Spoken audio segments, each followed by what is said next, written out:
श्रीमद् भगवत गीता अध्याय दूसरे का महात्म्य।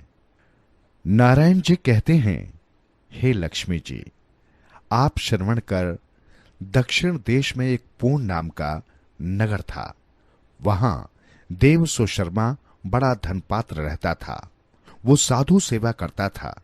एक दिन साधु को कहने लगा, हे संत जी, मुझको नारायण जी के जानने का ज्ञान उपदेश दो, जिससे मेरा कल्याण होवे, मैं मोक्ष पद पाऊं। ऐसे संत सेवा करते बहुत दिन बीत गए। वहां एक बाल नामी ब्रह्मचारी आया। उसकी बहुत सेवा और विनय की। हे संत जी, मुझे कृपा कर श्री नारायण जी के पाने का ज्ञान उपदेश करो, जिससे मेरे जीवन का कल्याण और मुक्ति होवे। तब बाल ब्रह्मचारी ने कहा, मैं तुझे गीता जी के दूसरे अध्याय का पाठ सुनाता हूं, उसके सुनने से कल्याण होगा। तब देव सुशर्मा ने पूछा, श्री गीता जी के दूसरे अध्याय के सुनने से पहले भी कोई मुक्त हुआ है? तब बाल ब्रह्मचारी ने कहा, मैं तुझे एक पुरातन कथा सुनाता हूं, श्रवण कर। एक अयाली वन में बकरियां चराता था और वहां मैं भजन किया करता था। एक दिन रात को अयाली बकरियां लेकर घर को चला। मार्ग में एक सिंह बैठा था। एक बकरी सबसे आगे चली जा रही थी। उसको देखकर सिंह भाग खड़ा हुआ। वो अयाली ये अचरज देखकर बड़ा चकित हुआ। मैं भी वहां आ खड़ा हुआ। चरवाही ने मुझे देखकर कहा, मैंने ये आश्चर्य देखा कि बकरी को देखकर सिंह डर के भाग गया। तुम संत त्रिकालयक हो, ये वृत्तांत मुझे कहो कि ये क्या रहस्य है। ब्रह्मचारी ने कहा, हे अयाली, मैं तुझे एक पिछली वार्ता सुनाता हूं। ये बकरी पिछले जन्म में डायन थी।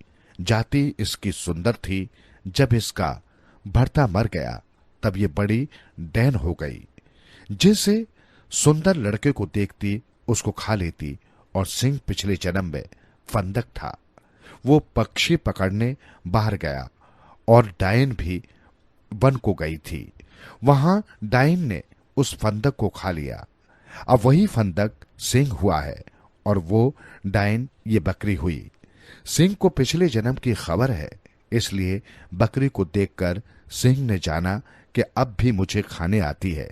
तब अयाली ने पूछा, मैं पिछले जन्म में क्या था? तब ब्रह्मचारी ने कहा, तू पिछले जन्म में चांडाल था। फिर अयाली ने पूछा, हे ब्रह्मचारी जी, कोई ऐसा उपाय भी है जिससे हम तीनों ही इस अधम देह से छूटे? ब्रह्मचारी ने कहा, तुम तीनों का उद्धार करने वाली एक वार्ता मेरे से सुनो। पर्वत की कंदरा में एक शिला थी। उस पर श्री गीता जी का दूसरा अध्याय लिखा हुआ था। मैंने उन अक्षरों को उस शिला पर देखा था। अब मैं तुम्हें मन, वचन और कर्म करके सुनाता हूं, तुम श्रवण करो। तब ब्रह्मचारी ने उन्हें गीता जी के अक्षर सुनाए तो तत्काल ही आकाश से विमान आए और उन सभी को विमान पर चढ़ाकर बैकुंठ लोक को ले गए। अधम देह से छुटकारा देवदेही पाई और देव सुशर्मा भी गीता ज्ञान को सुनकर मुक्त हुआ। देवदेही पाकर वो भी बैकुंठ को गया। तब श्री नारायण जी ने कहा, हे लक्ष्मी जी, जो मनुष्य गीता जी के ज्ञान को पढ़े सुने, तिसका फल क्या वर्णन करिए। श्री गीता जी के श्रवण अथवा दर्शन के करने से जीव मुक्ति को प्राप्त होते हैं और पाठ का फल तो और भी अधिक